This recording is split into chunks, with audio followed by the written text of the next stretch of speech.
আজকে আমরা এমন একজন সম্পর্কে জানব যিনি একাধারে একজন সমাজ, রাজনীতি ও অর্থনীতি বিশ্লেষক। তিনি ডক্টর সায়েম আমির ফয়সাল।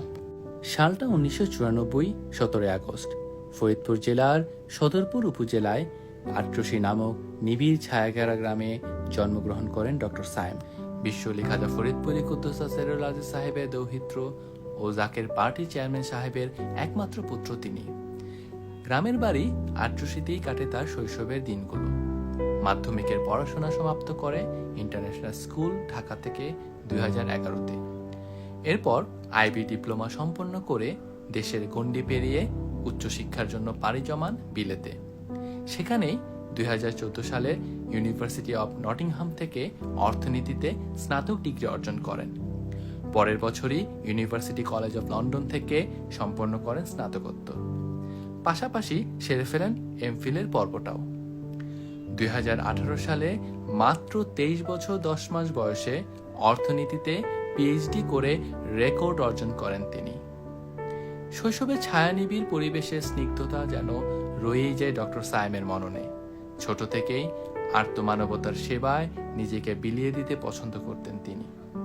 তাই তো একটু বড় হতেই জাতি, ধর্ম, বর্ণ নির্বিশেষে সকলের ঐক্যের মাধ্যমে মানবতার বাণীকে ছড়িয়ে দিতে তিনি প্রতিষ্ঠা করেন Citizens Programme for Human Development CPHD নামের সংস্থা, যেখানে ইতিমধ্যেই হাজার হাজার লোকের কর্মসংস্থানের সুযোগ সৃষ্টি করে বেকারত্ব নিরসনের এক উজ্জ্বল দৃষ্টান্ত স্থাপন করেছেন।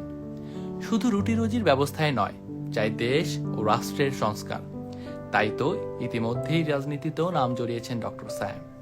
দেশের অন্যতম নিবন্ধিত রাজনৈতিক দল জাকের পার্টির সিনিয়র ভাইস চেয়ারম্যান হিসেবে 2018 সাল থেকে দায়িত্ব পালন করে রাজনীতিতেও নিজের যোগ্যতার স্বাক্ষর রেখে যাচ্ছেন। পাশাপাশি জাকের পার্টির অন্যতম সহযোগী সংগঠন ছাত্রফ্রন্টের সভাপতির দায়িত্ব পালন করে যাচ্ছেন।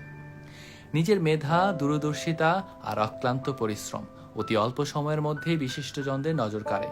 তাই তো দেশের অর্থনৈতিক নানা ভাই, আমরা আমাদের গোলাপ ফুল দিয়ে এক ভোটও যদি হয়, জামানত বাজেয়াপ্ত যদি হয়, তারপরেও নিজ প্রতীকে আমরা আমাদের জন্ম লগ্ন থেকে আমরা নিজ প্রতীকে আমরা নির্বাচন করে আসছি। ক্রান্তিকালে মিডিয়ায় ও টকশোগুলোয় তার নিখুঁত বিশ্লেষণ ও দূরদর্শী বক্তব্য এই সকল ক্রান্তিকাল উত্তরণের পথকে আরও প্রশস্ত করছে এবং জনমনে ব্যাপক সচেতনতা তৈরি করছে। অর্থনৈতিক কাঠামো আরও শক্তিশালী করে দেশের মানুষের ভাগ্য পরিবর্তনের দৃঢ় প্রত্যয়ে অগ্রসরমান তরুণ এই অর্থনীতিবিদ। সে লক্ষ্যেই উন্নয়ন ও অর্থনৈতিক মুক্তি নিশ্চিত করতে উপস্থাপন করেন একটি নতুন অর্থনৈতিক ধারণা সুফি ইকোনমিক্স, যেটি সম্পূর্ণরূপে বাস্তবায়ন হলে এর সুফল প্রতিটি শ্রেণী পেশার মানুষকে সাম্য ভিত্তিক অর্থনৈতিক কাঠামোয় নিয়ে আসতে সক্ষম হবে, সম্ভব হবে অর্থনৈতিক বৈষম্য দূর করতে। পরিশেষে সমৃদ্ধশালী সেই বাংলাদেশ বিনির্মাণে সকলের অংশগ্রহণের উদাত্ত আহ্বান জানিয়ে আজ এ পর্যন্তই।